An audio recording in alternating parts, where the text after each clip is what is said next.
welcome back to the KWT experience. We are live just shy of 1 o'clock, just shy of being exactly on time. We are just a tad bit early. It's good to see everyone today. Thank you for stopping by. I'm here with my co-hosts Inner City Witty and Dragons Reigns, formerly known as Travis C. 1975. We need to change the name of our podcast channel. Why? Because It's okay. you're no longer a T, you're a D. Well, it's fine. Hello, everybody. How y'all doing today? What? Oh no, there it is. Witty, say hi. Jesus, what's the matter with you? Unprofessional. Fire this man. I couldn't find the stream for a second there. Help! Okay. Bad, really bad. Ladies and gentlemen, today we will be covering gaming news. Since Witty doesn't want to say hi, we will be covering gaming news of August. I was being interrupted. Go ahead, say hi now. Now I'll say Now hi. we're going to go ahead and talk about... No, I'm just kidding. No, say hi. I'm serious. I did. Okay. So the first game we're going to cover is going to be Diablo 3. Well, not Diablo 3, but specifically the massive Blizzard ban. So take it away, Witty. Yeah, it was. What was it? About almost 10 days ago from today. The Blizzard actually announced, but implicated a massive ban for Diablo 3 due to excessive botting and cheating of players' accounts. Because there has been some notes of some players' accounts on Diablo 3 being on for the entire time of season 21 for Diablo 3, and it was never been offline. Wow. So all those accounts were actually taken offline, and that was a pretty good chunk of players too. What is going on with Or this not stuff? players, but players accounts. Camera, don't fall. We are... That's not good. We are not when I live, looked you up guys? more information about it, there's actually not much information for it. Hold on a second. I didn't get that much information. No. Hold on a minute. We are actually not live at the moment? Blizzard doesn't release a lot of information about whenever the ban waves or the reason why. The stream's not as I'm doing buffing too. Yeah, we are actually currently we're not live. No. We are now. Well, I noticed I didn't get any kind of notification. No, we're live now. Our bit rate is back up. We are live. We are back running. There's an ad playing over Witty's video, but go ahead and start that over, Witty, because I'm pretty sure a lot of people missed it. I have apparently had a massive internet hiccup. I apologize. How dare you? But they said that everything is now actually no. I mean, it's like we're not there. It's okay. But restarting. As of about 10 days ago, Blizzard implicated a massive ban wave on Diablo 3 because reports of excessive botting and cheating from players' accounts. Because there's actually reports of players' accounts being online for the entire time of season 21 being on, and it's never been offline. Mom wants you. And that's also even made the leaderboards actually shrink up as well. Wow. Yeah, I heard in the one video, in the one stream you did, your friend talking. He went from like 129 to 121 or like 118 or something like that. He went up really high. Yep. Because like 20 something people like got banned. banned. Yeah, just from what his character's leaderboard. Like the top 20 people of his leaderboard were all banning. He had said. Yeah. Or were all botting. Yep, all of them were like over 4,000 Paragon level. Wow. From non-stop playing. That is quite insane. Do we have anything else to add, or? not really not because even though I looked multiple different sites, they all link to a Blizzard link on their community panels, not or whatever you want to call them. And they only had a few lines to say that they did do a ban, but they cannot release any information about who and why. So. All right, understandable. All right, that was a shorter topic, but that is going to end that one. I'm gonna pick up since Travis is. He's right there. Oh, here's Travis. All right, we're gonna. No. That is a massive ban though. 20-something players from one player class alone, and you know there's a lot more than just 20 players being banned. It was probably somewhere in the number of near 1,000 players were banned. Or Dang. more. That is a lot.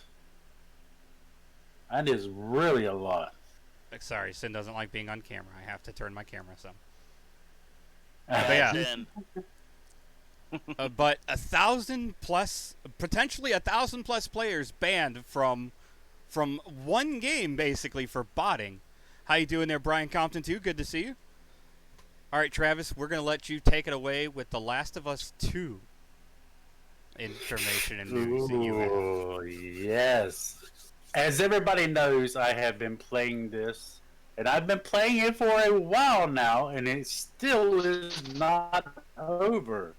So, don't worry, there shouldn't be any spoilers in this if anybody hasn't played it.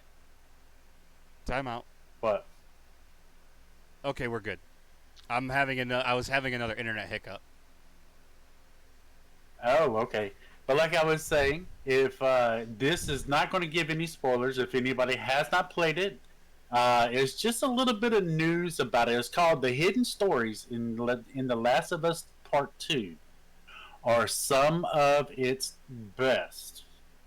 Okay, as everybody knows, this story is based as well as the other one. There is a lot more to this one.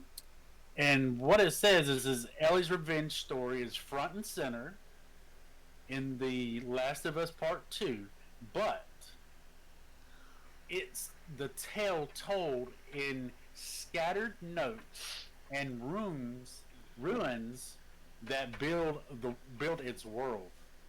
Okay, because in Last of Us 2, everybody knows. I mean, it's always like from Part 1 to Part 2. It was Ellie and Joel and everything. And if you have not seen it, I will not say anything about that as well. Or, I mean, if you haven't seen it, you can always come and look my streams for that. I didn't give away any hints there. But, in this right here, it says there's a scene in Last of Us Part 2 where after approaching a workbench and dismantling your gun, you are mauled from behind. Oh, really? I turned them down by too much? a group of rogue assailants. I have definitely had that happen. And I will say yes, that is in the game. I'm not going to tell you what part of that is where it's at in the game, but it does happen. I remember that part. Most of the time, whenever it's time for you to do upgrades for your guns and everything, Last of Us Part 1 and in Part 2, 90 to 95% of the time, it's always nothing there that can bother you while you're upgrading your gun. But in Last of Us Part 2, there is a spot in there that does have people that you're sitting there like you normal and everything, and you walk up to the bench. Okay, I got enough stuff. I can work on my guns, and then next thing you know, you're getting hit from behind, and it's like maybe 4 or 5 people, literally 4 or 5 people of the assailants I'm not going to say what they're called in case you don't know. Um, that attack you. And there's some notes you can find during that section that tell you about who lives there and why they live there. Exactly. Also, they have, and this is what it says too. They have the upper hand, having quality building upper floors. They take cover behind sofas, kitchens, counters, and half-open doors. So think about it. Okay, you're sitting there, and then people start coming up on you, and there's like you don't know where they came from at all. Oh my goodness, I hate my phone.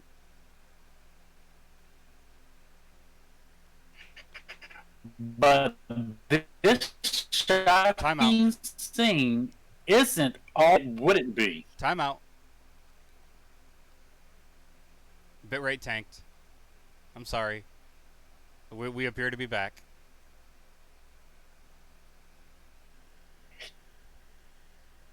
Okay. If you'd been reading the handwriting, the handwritten notes, like Tada says, if you had read the note, that would show you that in the surrounding place, the people are there. And in this scene, it's pretty brutal. Is because you can get your butt kicked, and if you don't have yourself ready when they hit you, then you can easily get killed.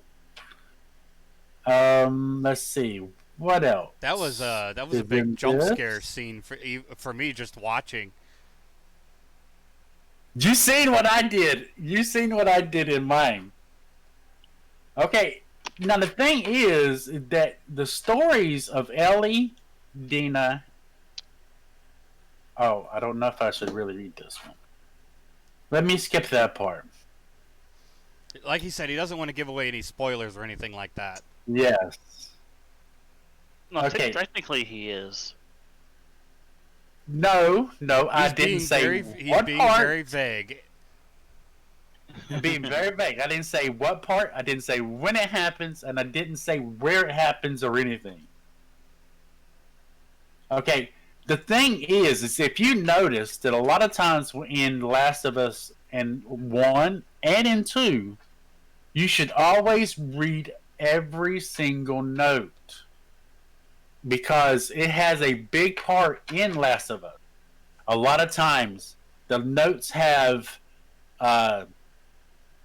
storytelling that often revolves around a small cast or the characters in order to foster emotional investment, which a lot of these stories that you read, you're like, man, that is just bad.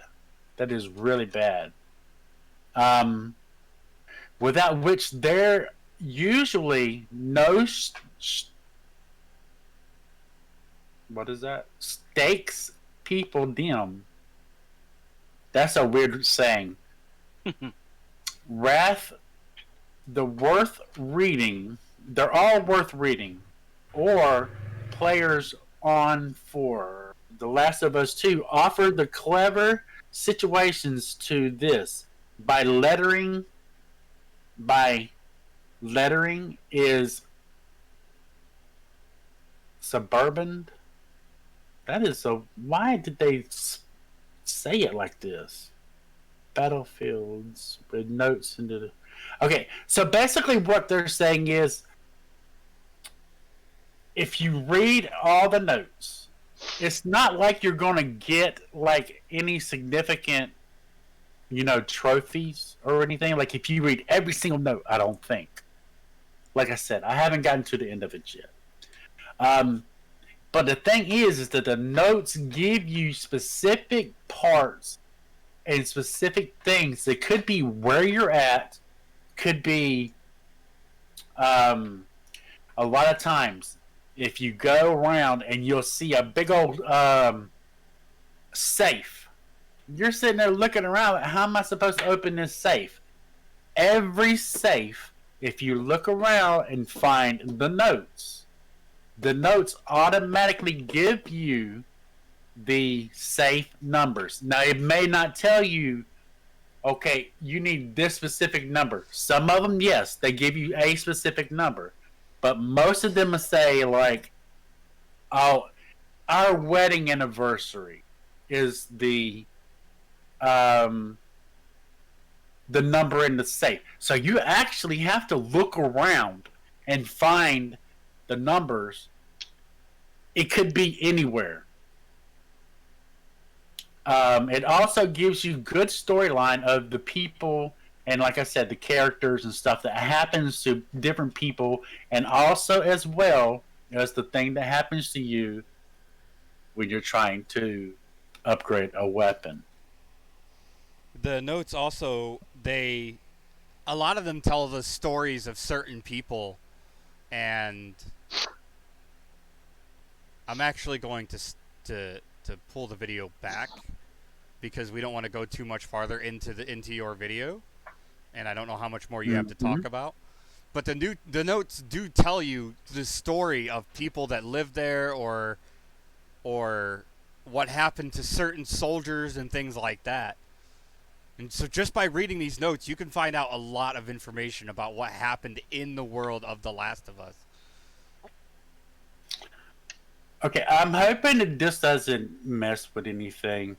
The best part about the structures is that it's completely optional. It is very optional. By no means do you have to read about can't say, disasters, slow descent into religious foundations.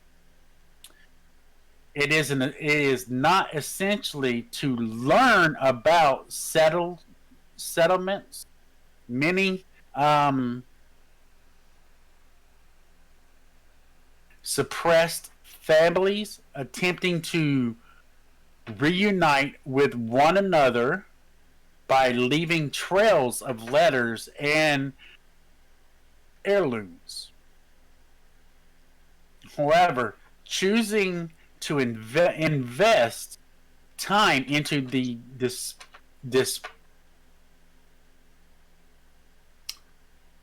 pretty much taking time to actually sit there and read the notes during your gameplay has its advantages.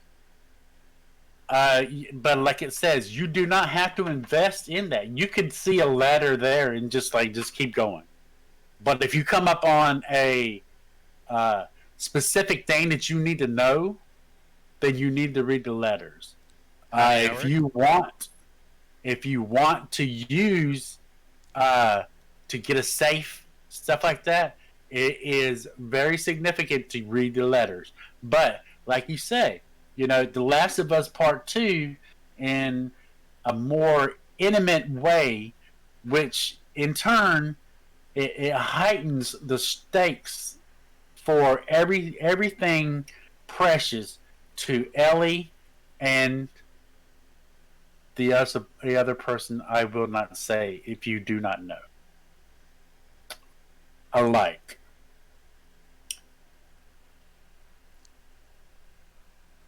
Okay, and the last thing I'm going to say, I'm just saying, choosing to invest time into these desperate tales allows you to understand the world of The Last of Us Part 2 in more intimate ways. So, as of what I'm saying is, I'm thinking I could sit here and go on for days talking about Last of Us 2. To me, Last of Us 1 and 2 is like I might be saying this wrong, my pinnacle to just absolutely love these games.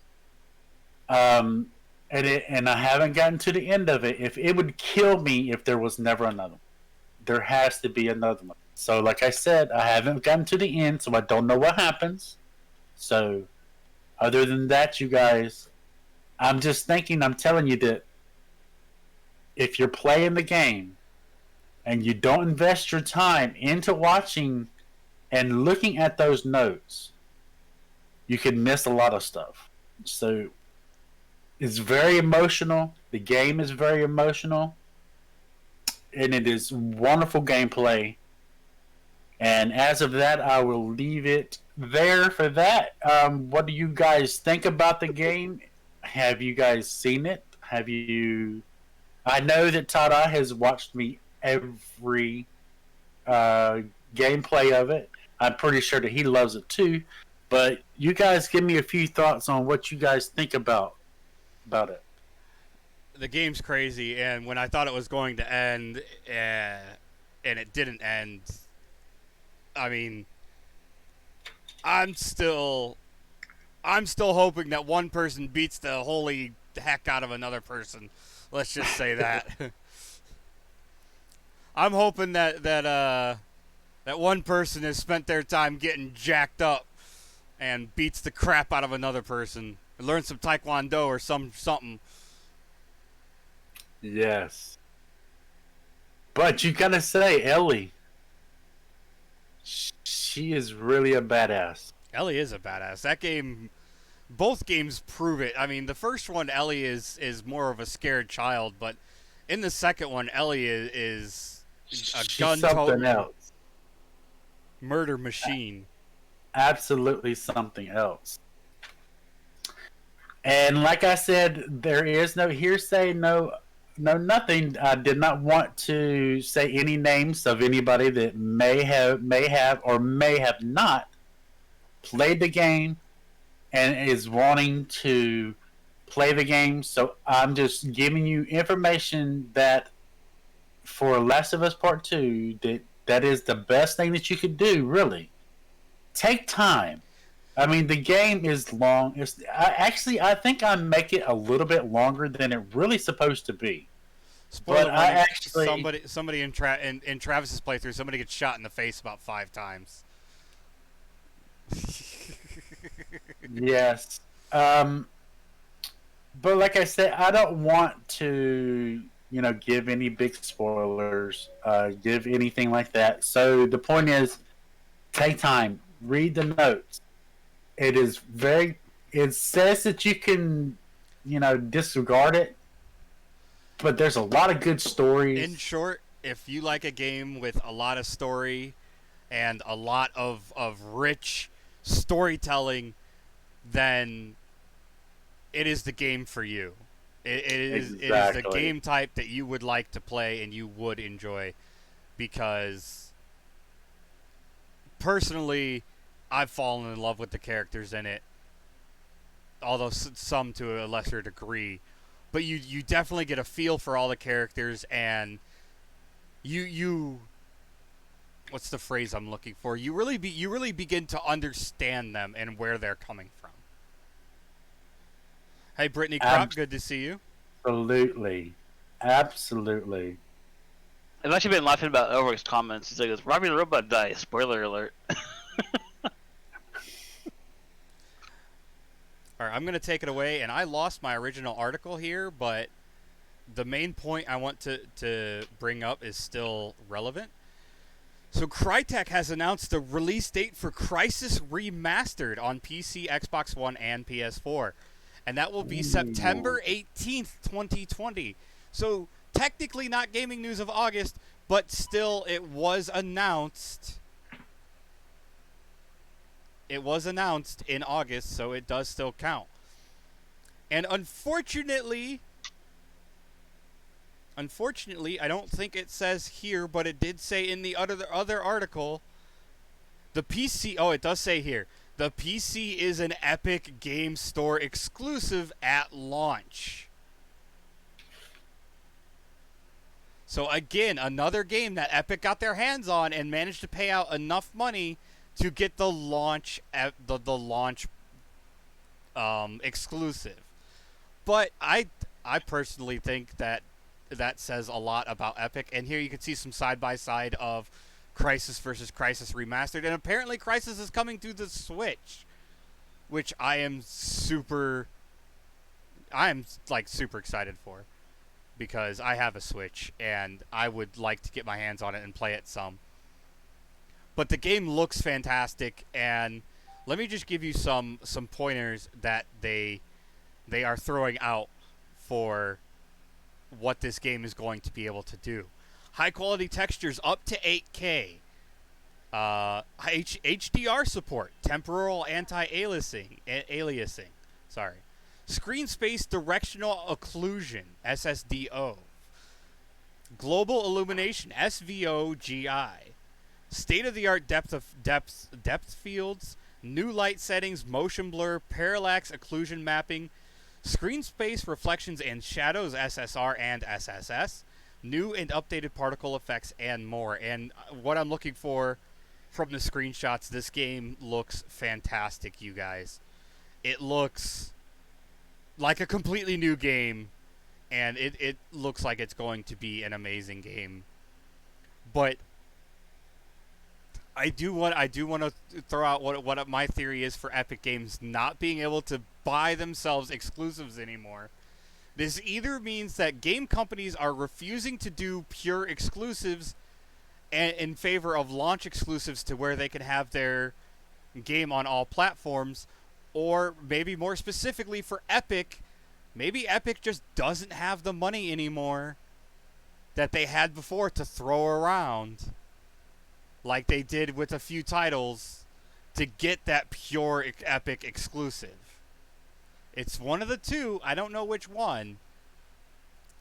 But I'm hoping it's more, because Epic is a good site and they are throwing out a lot of free games, and a lot of those free games are really good.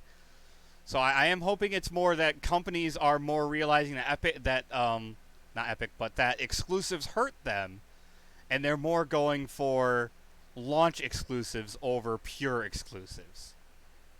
That's what I'm hoping it is. But this game does look fantastic. I never played the original Crysis, but I do know when it came out, the CryEngine was massive and was a huge deal. And I can't wait to see what they do with the new Crysis remastered. I don't know if they're going to stick with their old engine. I didn't find that much about it. But I am interested to find out what they do. And I hope that they... I kind of hope that they rebuilt the CryEngine to compete with Unreal Engine 4. Because if they did, then that means that more Crysis games can be remastered and more Crysis games can come out. And Crysis 1, 2, and 3 were all pretty decent games, even though 2 and 3 kind of fell off the map in a lot of cases. And as Elric says, he'll stick to OG Crysis. Being as I never played OG Crysis, I think I'm going to try and get my hands on Crysis Remastered and play it on both Switch and PC, because I have GameFly and I'm going to get Crysis for the Switch when it comes out for it, and then buy it for PC when I get my hands on the extra cash and experience the game firsthand and see what it's all about, because as I said, I do know that it was supposed to be an amazing game at the time of release. So what do you guys have to say on Crysis Remastered specifically? Go ahead, Whitty. No, I just cleared my throat. Oh, I thought you was going to say something.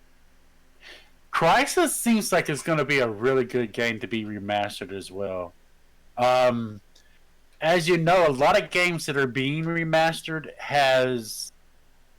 they've really changed a lot in most of these games.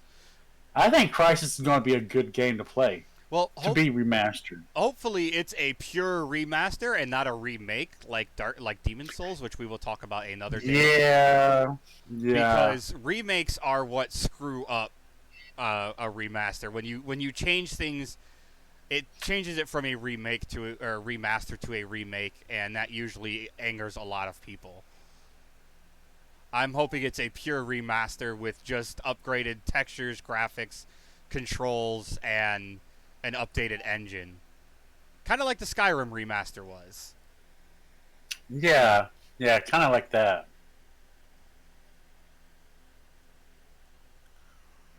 I think it may have an answer to the reason why that they're doing it a launch exclusive only, not the actual game exclusive. What would that? Is that because because of a recent mandate recently that Epic Games and Riot Games here soon will no longer be allowed to operate in the U.S. That is an interesting theory, and I hope that's not the case, because Riot Games is an amazing game company, even though they really only have one game that everybody knows them for. And if you don't know League of Legends, then you don't know Riot Games, so this won't affect you. But the ban towards Epic really could affect you, especially if you have games on it that you have nowhere else, as I do. So that will be because your PS4 is broke. That will be an interesting thing if Epic and Riot Games both are actually banned in the United States. Actually, Riot Games actually has two now. Besides League of Legends, there's also Valorant too. Yeah, but most people still know it for League of Legends. No, true. But on the game itself, for dang, I'm already forgetting what it is now. For prices, I've heard of it and never played it. So I'm not really, because when I first heard of it before, I was never into these type of games. I was more into RPG at the time. But just the way it looks from the original to the remake, there is a clear-cut difference in how both of them are looking. Hmm. And I wonder if, besides how the particle affects how it looks like, and I wonder if they actually also are ruining the physics engine of the game.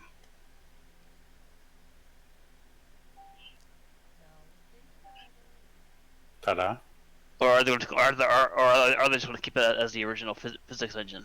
That's what I'm wondering. I'm hoping. No, it doesn't. I'm hoping that they, as I said, I'm hoping that they rebuild the Cry engine from the ground up and bring it into the, we'll call it the true gaming century, because if they don't, then they're going to have to go with a completely different engine to keep up with modern day games. And even modern day remasters are getting new engines. As I said with Skyrim, the Skyrim remaster got the Fallout engine. And I'm sorry, I was looking something up at that moment. I apologize. I was trying to find an answer to Ulrich's question. But in short, Ulrich, there is a mandate that could potentially ban all products from a certain place. Like China? To Tencent is what I was looking up. Owned and affiliated by Tencent. Anything that is owned or affiliated with Tencent could be potentially banned from the United States with this mandate. So are you saying that Epic Games can literally be banned from the United States? There's potential for it with this mandate, yes. If this mandate were to go through. That's not good. Epic has a lot. I have a lot of games in Epic. I know. I have Ark Survival through Epic. I have quite a few games exclusively through Epic that I don't have anywhere else. Yes. So let's just hope that Epic doesn't decide to. Well, and if they were to ban Riot Games, then they would also kind of screw over all the League of Legends pro players that live in the United States. Panzer Dragon is not a pro player, but he is a high challenger player that comes to mind. I believe he is trying to go pro. I don't have any There's a way around on that or confirmation, but I do believe he is trying to go pro, and at least the last couple seasons he had been trying to go pro. Right. So he could still be, or he acted like he was trying to go pro. We'll put it that way. So if he is trying to go pro, that could hurt his chances if Riot Games were to get banned in the United States, because nobody in the United States would be able to play. If they have a VPN service, then they still can. True. Yeah, They can true. But change you have your to- IP address location. You have to pay for that, and a lot of League players don't want to fork out extra cash. Well, I don't. I like personally $4 a wouldn't month. want. I personally wouldn't want to fork out an extra Oh. $4 a month just to play one game. No, not just to play one game. I mean, technically, it would give you access to all of Epic and Riot games, so it wouldn't be just one game. But I'm thinking the people that exclusively play League of Legends or like the people that exclusively play Fortnite, they would be hurt by that $4 a month. And the thing is, as well, is that, like, I mean, Epic is, like, gotten to be a very, very huge company. And just because if the mandate actually goes through, I think America would probably be missing out because there's a lot of money there.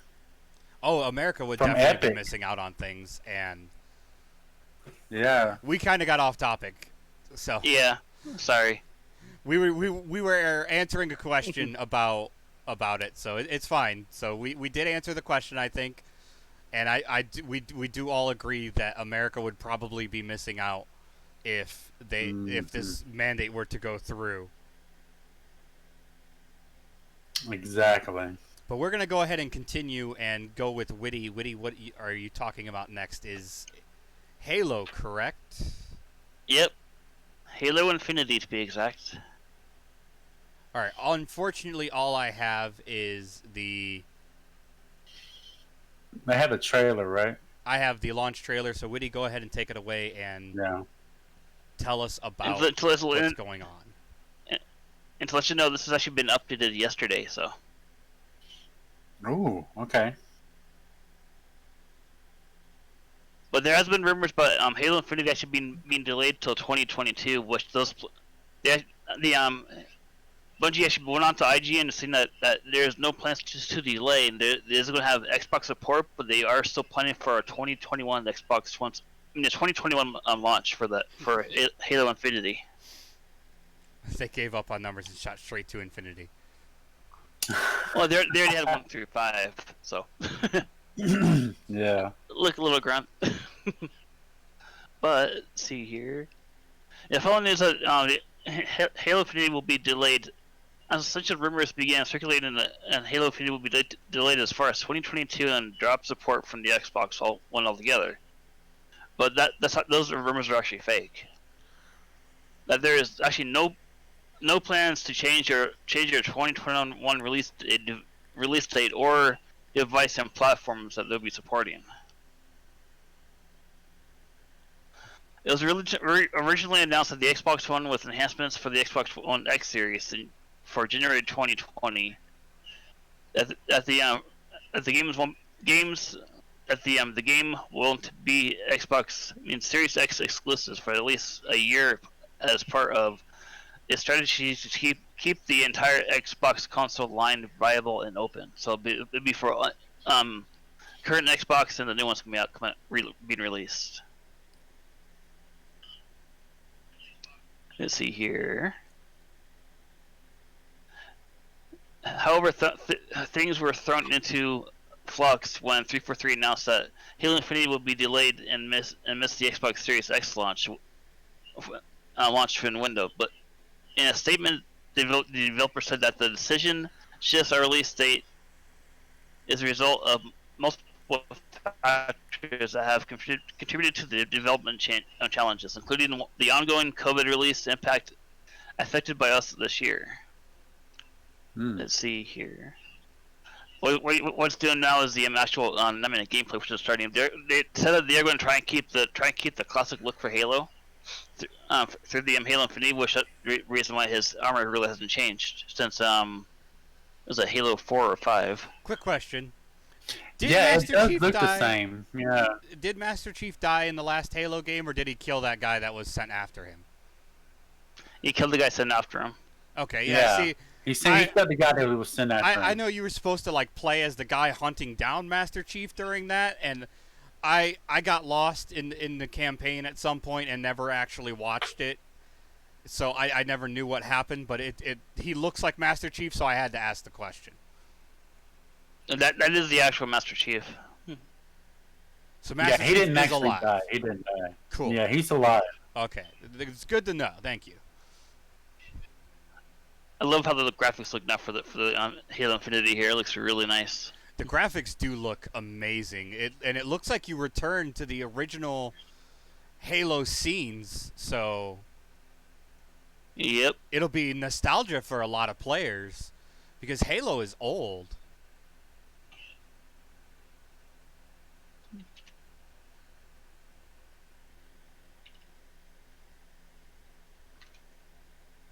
Sorry, I had to say that. But digital here. We have, and we also to mention we don't have firm answers to or outcomes to share yet, but the team was working quickly as possible to plans on address some of the feedback around details, clarity, and overall fidelity. It said the team committed to focusing on making sure we have a beautiful world for players to explore when we launch, which they definitely do. It definitely seems beautiful, and this 8-minute gameplay. I'm sorry, he just exploded a dude. That made me laugh. This 8-minute gameplay seems pretty epic, and we're only in the first 3 minutes of it. It seems as intense as the original Halos, and far more visually stunning. It is definitely. Sticky grenade.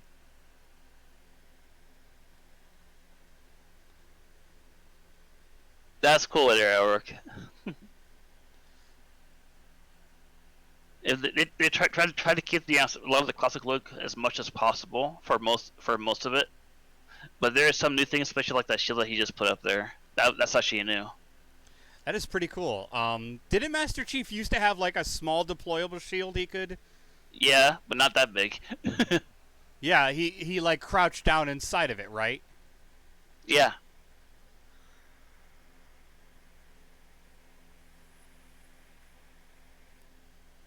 Yeah, but there is no delay for the launch of this. It's still set for 2021. That is very nice. Do we have any other information that you want to add on to this, or are we moving on to the next topic? What do you guys think of the news and or the video itself? Go ahead, Travis. Let me get my thoughts. I was gonna say, I can't see the video, but I've played mostly all the Halos. Although I am a PlayStation person, I have had Xboxes before. The Halo games has always been fun. Although that I haven't played Is that a Halo revolver in shotgun? like That is a revolver shotgun. I am in love. Okay, I'm going to get this game. I have not played it in a while. But it being an Xbox game, so that means it's Microsoft, right? Yep. So you can get it on PC. Eventually, yes, you will be able to get it on PC. Okay. So I don't know. Maybe when it comes out for PC and I have a better PC, I might try and get it and play it. I miss playing the Halo games. I used to love playing them. I gotta say, the game looks beautiful, and if it looks anything like this on release, it's going to burn up a lot of graphics cards in the beginning, because there's going to be a lot of people trying to play this game on PC that aren't going to be able to. Yeah. But I think it's awesome that they're forcing it to. They're not really forcing themselves, but they're really keeping with their release date. They're keeping true to their word there, and that is something that not a lot of game companies have done recently. So I think it's awesome that. There's a new main villain right there too. I think it's awesome that Halo is keeping with their release date and going to release in 2021 like they planned. That's actually a really good thing. You know what I mean? It's sticking with your plans and just doing it. This keep putting things back is ridiculous. It's like, well, I hate to say it, but whenever I was trying to get Last of Us Part 2, just because of the COVID thing, it got pushed back for months. I mean, months. And they aggravated me. So, kudos to them. If they, as long as they can keep that, they're going to keep their release date, that would be a really good thing. Because I know a lot of people are waiting for this game to come. I agree, Good Natured Kitty. I feel like Halo manages to stay out of the negative spotlight in a lot of cases. They seem to do a lot of things right to please a lot of people, and I hope that with this game they just continue that trend. And I hope it doesn't flop massively on them, because if it is their last game, as it seems, as it's stacking up to, it's looking like it's stacking up to be the final Halo game, I hope they don't. I hope they don't let down their fan base. Yeah. If they do deliver on what they're actually showing on the trailer, there's gonna be a lot of people wanting to buy it. Oh yeah, definitely.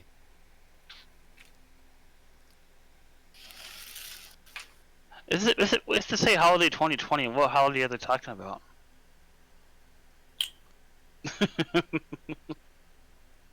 Christmas time? Probably, yeah, around Thanksgiving to Christmas time. And by the way, you guys, I want to just shout out to the Halo channel. We are borrowing their footage for this because obviously we can't get any footage of our own for this. But that there is the new villain right there for this part of the game. Funny thing is, he almost looks like the main villain for the Cabal of the first release for Destiny 2. They almost look alike. They kind of do. Well, they are both made from the same company. So, anything else we want to add to this topic, or are we moving on to Travis's next topic, which is Flarfanugan? Assassin's Creed. Valhalla, right? Mm-hmm. Yeah. This holiday season. All right, Travis, go ahead and take it away with Assassin's Creed Valhalla news. Oh boy, who is not waiting for this game? Me. You don't like the Assassin's Creed Valhalla? I don't like the Assassin's Creed series in general. Assassin's Creed Valhalla looks really, really good. But we have 7 big things we learned about Assassin's Creed Valhalla's new protagonists. In just a few months until the release date of Assassin's Creed Valhalla, where you finally step into the shoes of the protagonist Ivar. But who is the legendary warrior, and how do they fit into the Dark Age setting? Here's what they know. And the release of Assassin's Creed Valhalla is coming up in just a few short months, introducing you to the world of Vikings and putting you into the boots of protagonist Elvar. Alvar? E-I-V-O-R. I think it's Ivar. Ivar. Ivar? Ivar? Yeah. Okay, the E's silent. Okay. Ivar.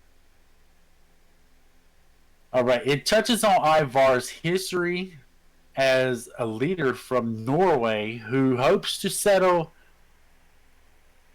Anglo-Saxons England Anglo-Saxon England. The video includes, well, not the video. It includes quotes from Valhalla's writing. Darby McDewitt, Darby Mc. I can't say her last name. Devitt, Devitt, Devitt, who shares new details on Ivar's personality. Also, Jess talks about Ivar's unique combat style, which is much more brutal and aggressive than that of Cassandra or Alexios from the Assassin's Creed Odyssey. We also learn more about Ivar's romantic opportunities and mystery of Ivar's flexible DNA and Ivar's deadly ambition.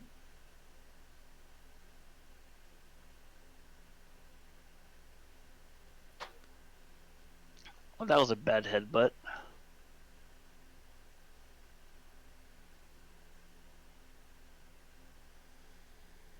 Get assassinated, dude. Holy crap.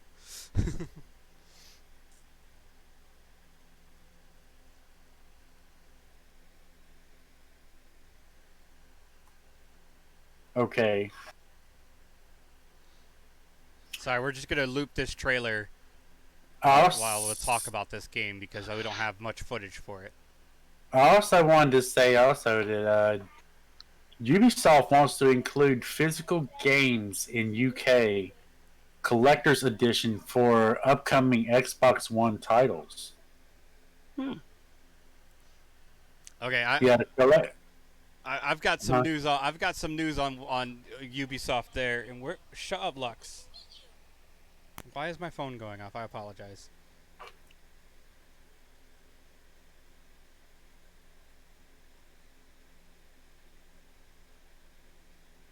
My package is now delayed to the second. It is stupid. Ignore it. Oh, just let me say this right here before you get into the Ubisoft. The collector's edition for Far Cry 6. Hey, No. Listen. Far Cry 6, Assassin's Creed Valhalla, and Watch Dogs Legions no longer come with physical copies of the game on Xbox. Well, see, Valhalla is in there. That's the reason why I said that. Valhalla is in. I just wanted to say that. Since Travis went and stole my thunder there, Ubisoft apparently is deciding not to include physical games in the collector's edition for upcoming titles, including Far Cry 6, Assassin's Creed Valhalla, and Watch Dogs Legions for the Xbox. Apparently, though, according to what Travis just read, it does not include the version of Valhalla for the UK. For the UK, they apparently still plan on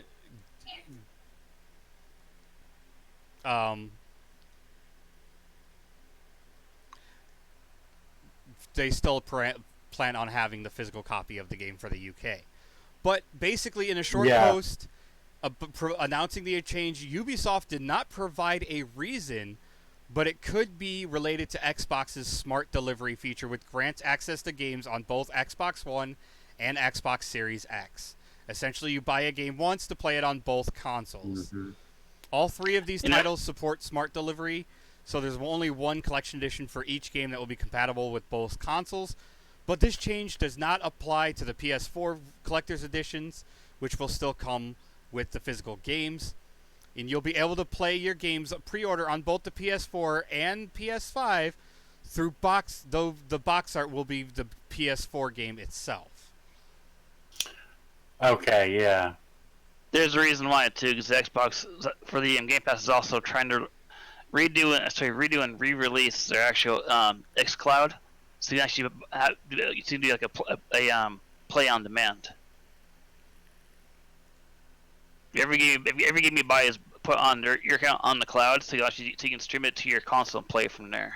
I think personally that this is going to upset a lot of people, especially people that have been collecting the games on Xbox for a while. For instance, the not having the physical copy in the US, for a lot of people that have been collecting the Assassin's Creed game, like my roommates, they have all the Assassin's Creed physical copies, and now they bought the last 2 collector's editions of the Assassin's Creed games. So if they can't get the physical copy, I don't know if they're going to buy the collector's edition of Autoplay You Are Turned Off. I don't know if they're actually going to buy the physical copies of the games, or the collector's edition of the games, if they can't get the physical copy. I personally think it's going to upset a lot of people that have been collecting the games on Xbox for a time, especially the games like Far Cry and Assassin's Creed, that, as I said, have a series of games that have been out for a while. Now, me, on the other hand, it doesn't faze me because I haven't bought a collector's edition of a game ever, and I probably never would, except for, like, if a Warriors Orochi game came out with a collector's edition that had, like, a mini Tonbogiri in it and a little Tadakatsu statue, then you bet your bottom dollar I'd pay $200 for that.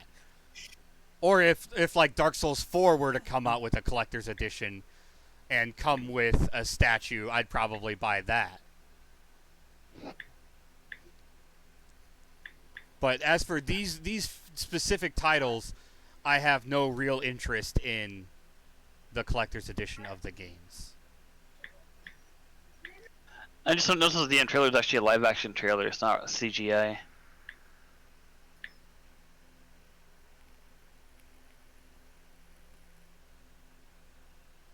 When he's like just running around the city and things like that, that's an actual person. Unfortunately, that is all I have to say about this topic, because there's not much information except for the fact that they decided not to include physical copies of the games in the US versions, at least. So, anything you guys have to say about this? No, I already mentioned it. I just don't understand. It's like when the PS5, like they're doing like the PS5, $400 for the one that you can just get. You buy the games online. But it's going to be $500 for the ones that you have to pay for. $500 for the one for the game, the one with the disc and the to buy online. So to me, I think it's ridiculous that you got to pay $100 extra for PlayStation just because you can play PlayStation 4 games on it. Well, I just want to throw this out there. The price tag of these is not cheap either. Like for Far Cry 6, it's $200. That doesn't include the copy of the disc, so that better be $200 in merchandise. Exactly, definitely. Like if I'm paying $200, I want 2 statues, a wearable helmet, and a box to be like, yeah, I've got all this stuff. You know, I don't want to just. I don't want to. If I'm not getting a physical copy of the game, I better get some decent stuff. It's probably the reason why Eric just mentioned that Blu-rays are starting to get costly just by making them. Yeah, but for $200, if they're not including $200 in merchandise, they could easily include the disc. I mean, these games look fantastic, so it's not going to deter me from buying these games. As I said, for me personally, I've never bought a collector's edition because there's never been a collector's edition that I specifically wanted. I just think for people that have been collecting the games, Far Cry 6 and Assassin's Creed, there's definitely going to be some flashback on the Xbox side for not having the disc included, you know.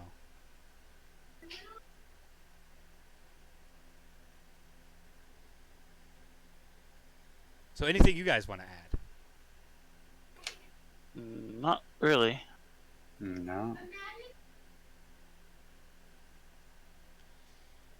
All right, well, we are going to move right along, and Witty, you are going to be talking about Halo again, but this time you have something different to say. No, I was doing a cheap part for Warcraft Classic, not for Halo. Oh, Warcraft Classic, okay. And I want to give props to all the channels that we borrowed from. We have used footage from IGN and IGN and Halo. You see some of the stuff we're going to be talking about here. And you said Warcraft. Yep.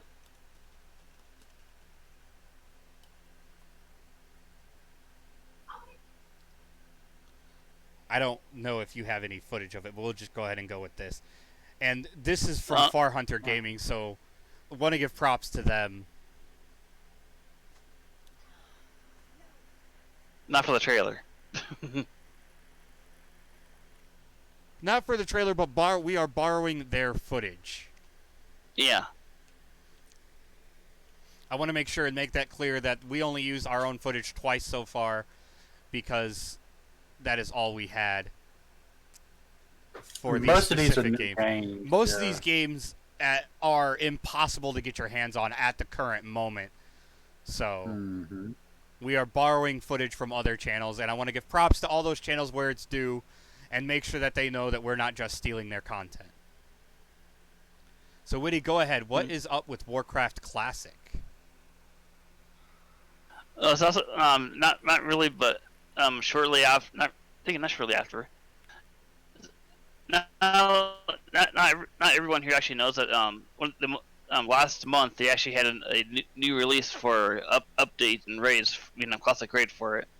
But it was also just recently announced as well that later in the year, I know it's going to be either before Thanksgiving or before Christmas, they're going to release another update for it, for the last raid, and an update for Phase 6 of Classic before they try to think about doing the next expansions on their Classic version. But but for that raid, it's actually the original Naxxramas. Very interesting. They're going to do a Scourge Invasion special event, like they did last time. And they're going to be doing more world PvP in the Eastern Plaguelands area and Syphilis area. But all these updates for this have not been announced yet. But there is rumors and speculations that it is going to be either at or before the holidays. Very nice. Well, go ahead and give us your second topic on World of Warcraft because we are running a little short right now. Oh, the other part of it is actually the topic from what we're reading from right now is entitled. The topic is a World of Warcraft Classic, Burning Crusade expansion on the horizon. Now, you also mentioned another one before the stream, and that was the Lich King, correct? Yeah. See, now the Lich King is the only World of Warcraft release I remember. And I remember when it first came out many, many years ago, And I never played World of Warcraft, so I can't say that I know all about it, but I do know that it was a really big event. It was a really big release originally, so it should be very interesting for them to release it again.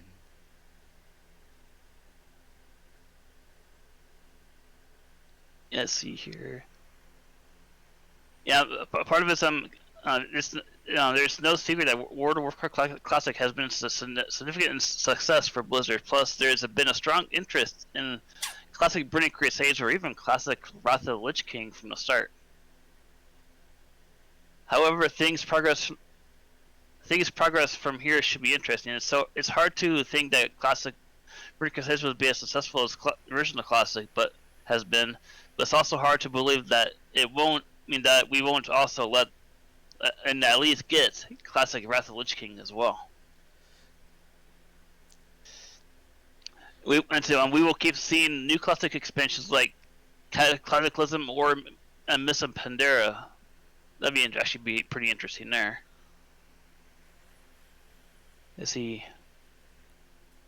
Well, one thing that they're actually talking about on this article is here as well is if they actually do the bring out new servers for Burning Crusades or Lich King, is if they would have to start a new character, you would have to transfer the characters over from a classic server onto the new servers and continue from there, or start from a certain level on the newer servers and progress from there. As you see, that's what the part of the player server was. Is continue playing my current classic character on my existing server as it progresses through the Burning Crusade expansion, with the option to transfer to a classic server that will never progress past 60. That's one part. Start a brand new character from level 50 on a new Burning Crusade server. Start a brand new character from level 1 on the server. I'd actually rather prefer that, really, in my opinion. Continue playing my current classic character on an existing server that will never go past 60, but with the option to transfer to Burning Crusade servers, or none of the above. But I don't think hardly anyone went for none of the above, as far as I remember. Probably not. I would definitely personally prefer to, if I were playing, I would prefer to play the character that I had been playing, and just transfer them over to the new server and carry on from there. As a personal preference, or create a whole new character from level 1 and. That's what I probably think as well, because you could just transfer your existing character to that server, or just start a new one on that server. Yeah. Like people normally can do, but you can actually do from level 1 to 70 on that server from both original content and Burning Crusades, like it was originally. Yeah, that would be the best way to do it, in my opinion.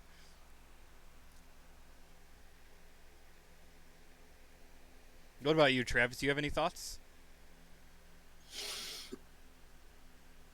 No, not really.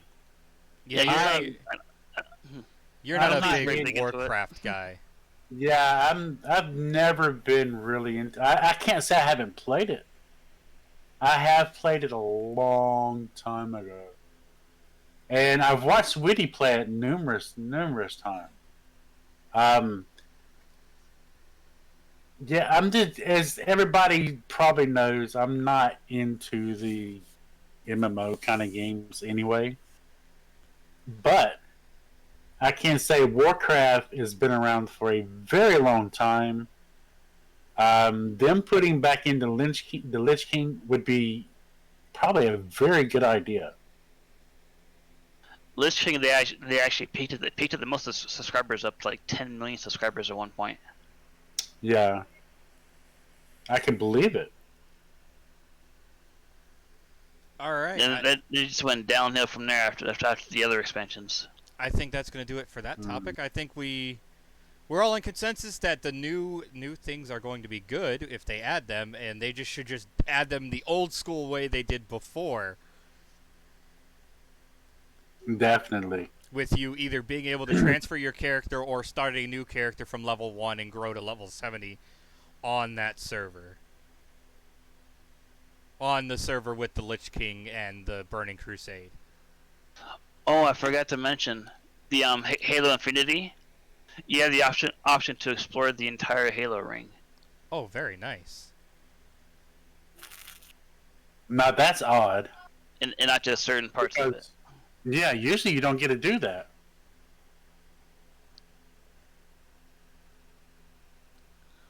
I think it's one of the reasons why they call it Halo Infinity this time. All right, Travis, your next topic. Go ahead and bring us joy. into Fortnite. Oh, joy. Okay. I know this is not always everybody's favorite topic, but for you guys that don't know, if you have not been in Fortnite, and guess what? You're about to not be able to play if you did not get all of your coins for next season. Wait, what? I'm just saying that if you didn't get in there and get up to 950, you won't be able to get next season's pass for free. I thought they were gonna make the game $10 or 950 things. I was gonna be like, wait, what? Hold on here. I'm just saying that, for some of us that have not been playing it a while, that I still got a chance. I did get in there and finally got my for next season. So Fortnite, this is what I was trying to say. It's Fortnite Season 4 start date, Marvel skin teaser, and what to expect. Fortnite is preparing to launch Chapter 2 Season 4, and Thor looks to be the lock to make an appearance. Fortnite Chapter 2 Season 4 starts later this week, which is actually tomorrow. As far as it says, Epic has revealed that Fortnite Season 4 will begin on August 27th. That is tomorrow, right? Yep. Yep, that is tomorrow. August 27th. Well, I'm not getting a Battle Pass for free again. Oh my gosh. The banana trying to make it rain. Yeah, so Chapter 2 Season 4 starts later this week, which would, like I said, is tomorrow. And it'll do so with another superhero title in tie-in. Epic Games has partnered with Marvel again, which is, I love when they do it with Marvel. Marvel is usually pretty cool when they do that. With the Marvel crossover, Thor appears to be at least one of the stars, and may be this season's special Battle Pass skin. We all know for sure on Thursday, but we'll know for sure Thursday, but read on for a look at everything. Well, it's telling me to read on. Read on for everything. Everything we know about Season 4 so far, including exactly when it begins and what teasers have been shared. Okay, never mind. We're good. Did it mess up? Yeah, it messed up again. Epic, when does Fortnite Season 4 start? Okay, Epic has revealed the Fortnite Season 4 will begin on August 27th, 2020. That's this Thursday, and the studios confirm the launch date in a blog post regarding this upcoming free Fortnite tournament. What's that? Turning is another move intended to put pressure on Apple and Google, both by offering exclusive prizes and encouraging players to send feedback to the platform holders. The tournament was held on Sunday, August 23rd, so it's already happened.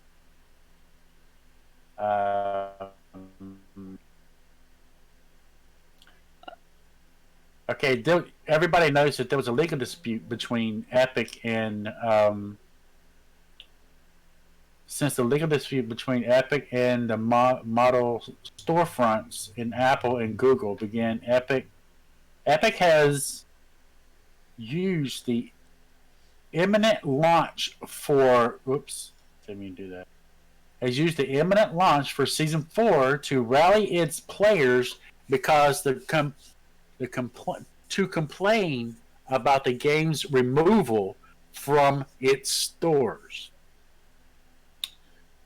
That included that the launch wasn't too far off, but the companies only recently announced exactly when. As of now, Fortnite Season 4 won't be available on iOS. Through it will be playable on Android thanks to the game's availability through places other than the Google Play Store, which I didn't know that. Yeah, sorry. There's more than just the Google Play Store that you can use on Android. I've had an Android forever and never thought about going anywhere else.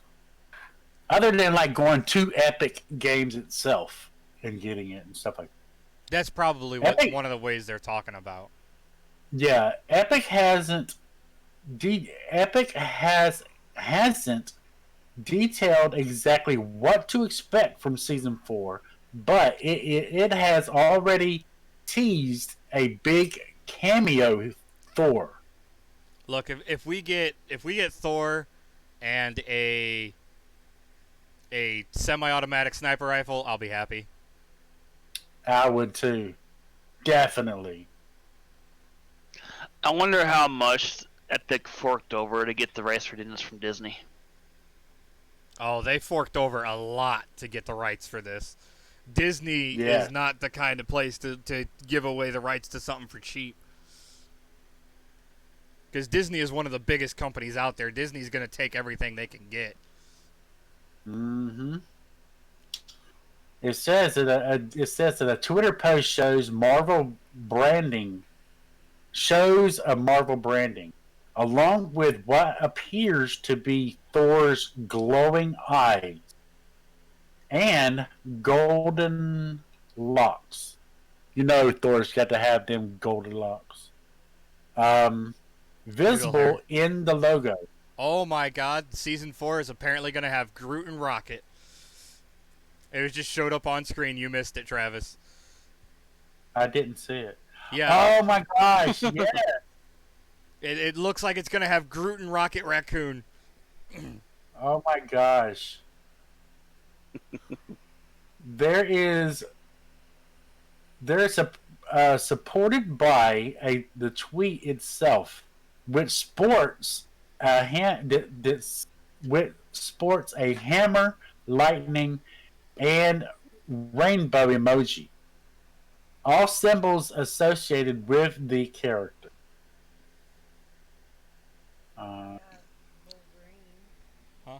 Prior to the actual Season 4 start date, a prelude comic is available with opening the game, and a new rift seems to have formed in the sky. Another rift. Come on, Fortnite. We're done with the rifts. It points to very big changes happening again in just a few days. The comic mentions Thor by name, fueling speculations he would be in the game. The second part of the comic has also now been released. It looks like we might also be looking at a new map.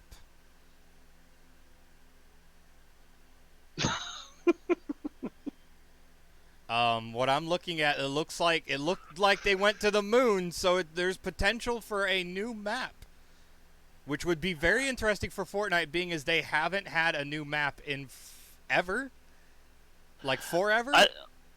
I think one thing Fortnite needs to do, or the developers for it, is make multiple maps. So when you go into the Battle Royale, there's always a different map. I definitely think that would be a good thing for them to do, and they definitely. Yes. They couldn't hurt themselves by having new maps. Much more variety in what you can do. Much more variety, and you're never going to the same place. You could always visit somewhere new, and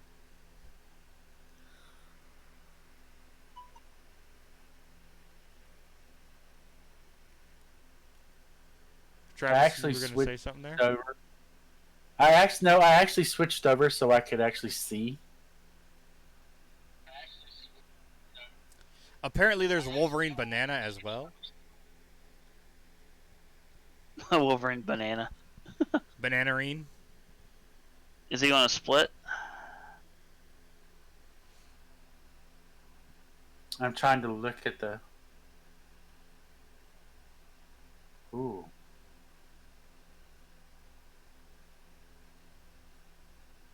Mind blown. Let me see if I can get to where it shows Groot and Rocket on the unlock screen.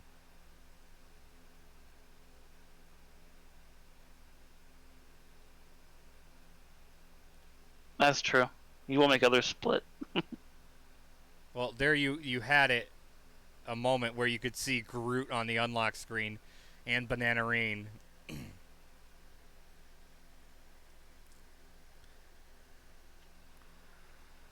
Yeah, so I can see. I've like I said. Ooh, yeah. Oh wow, that's like Wolverine. Yeah, it's Bananarine. Banana Wolverine. Wolvo See, look, Peel. there's Groot right next to him. It's called Oh, I Wolvo see Peel. Groot.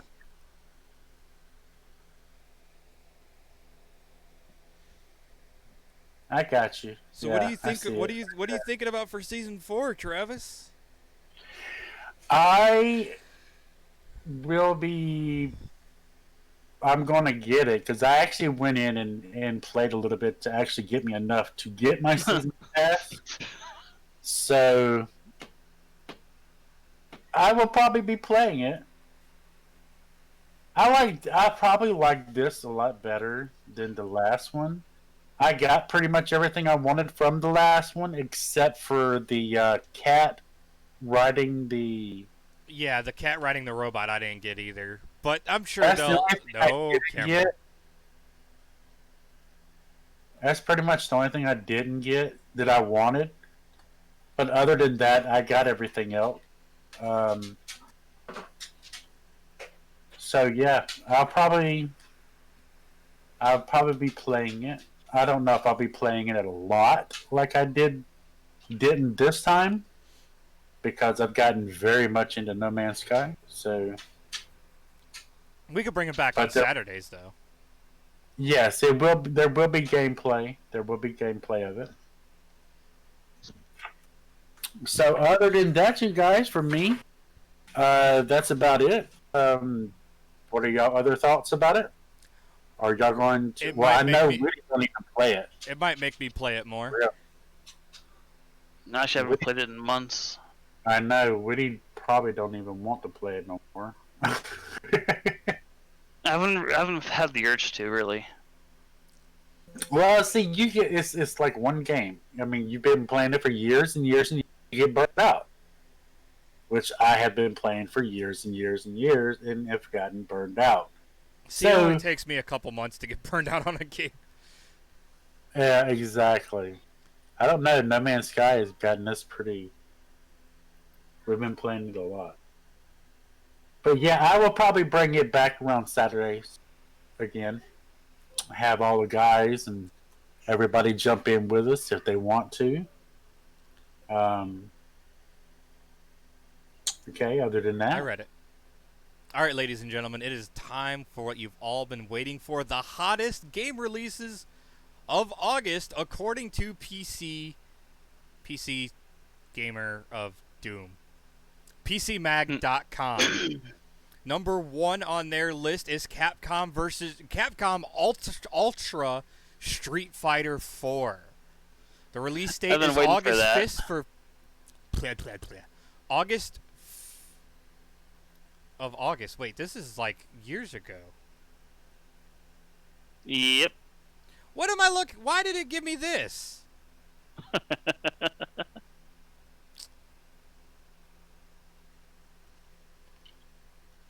Dude, that game looks pretty cool though.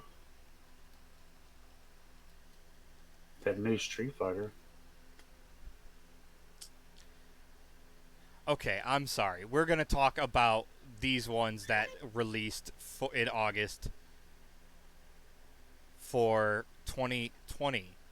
The Elder Scrolls Online Stonethorn DLC released August 24th on PC.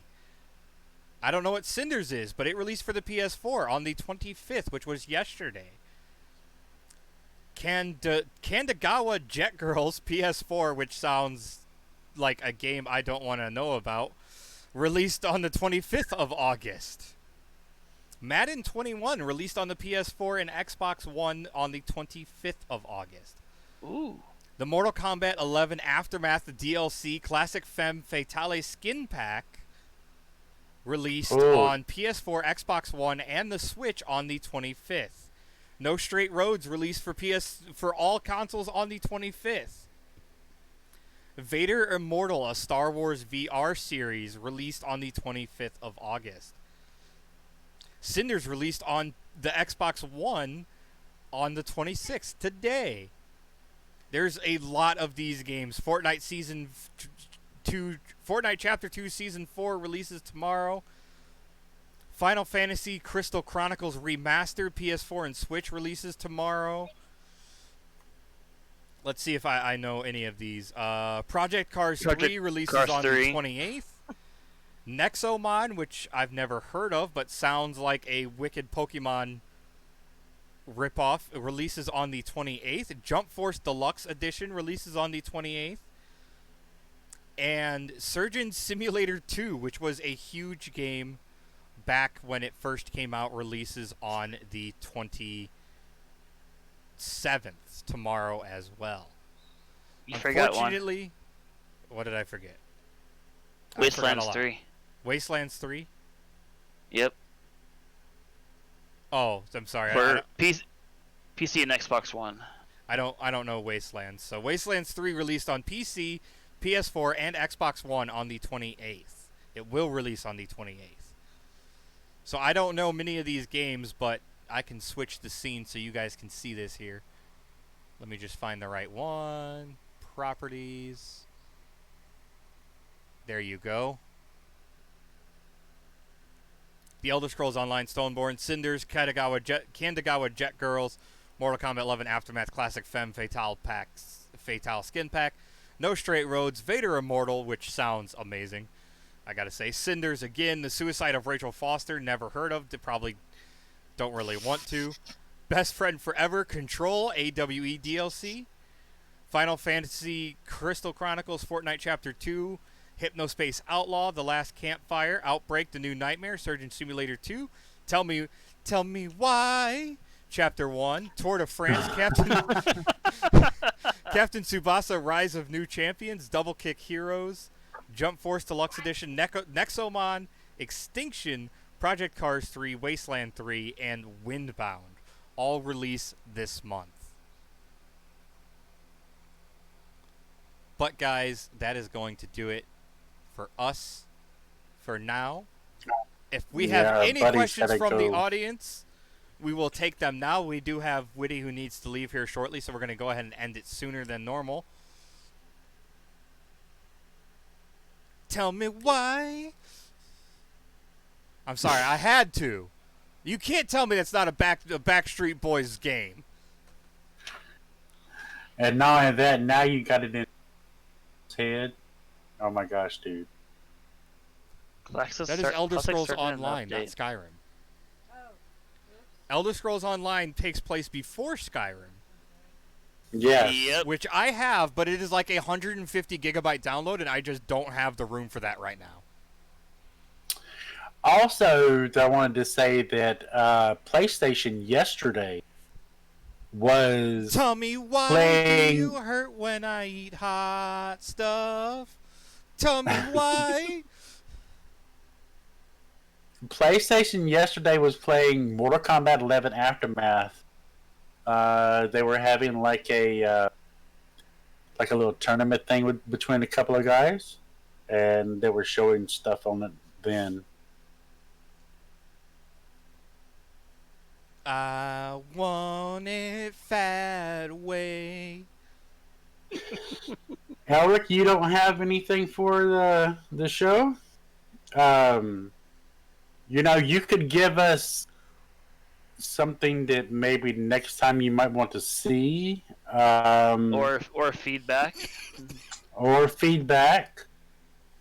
We are here for feedback. If there's something that we need to expand, if there's something that we need to improve upon, right now would be a good time to let us know. So, because hey, we're still new at this, and we could always use information. Yeah, and I don't know why PC Mag gave me an old article to read off of, but I think we were covered nicely.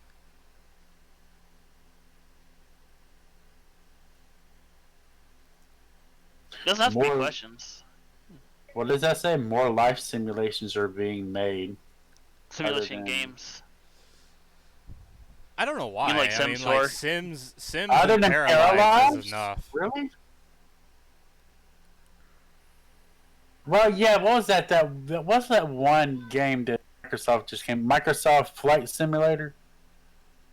That was released last week. Yeah. Almost 10 days ago, actually. You like the way it was done? I haven't seen it yet. No, he likes the way our podcast was done. Yeah. I'm sorry, it's hot in my room, so I'm lifting up the back of my shirt some. That's why I'm like leaning forward towards the camera. Sure. Oh no, if I wanted to show off boobs, I'd just drag Sin over here and we'd get 1 million views like She wouldn't be happy.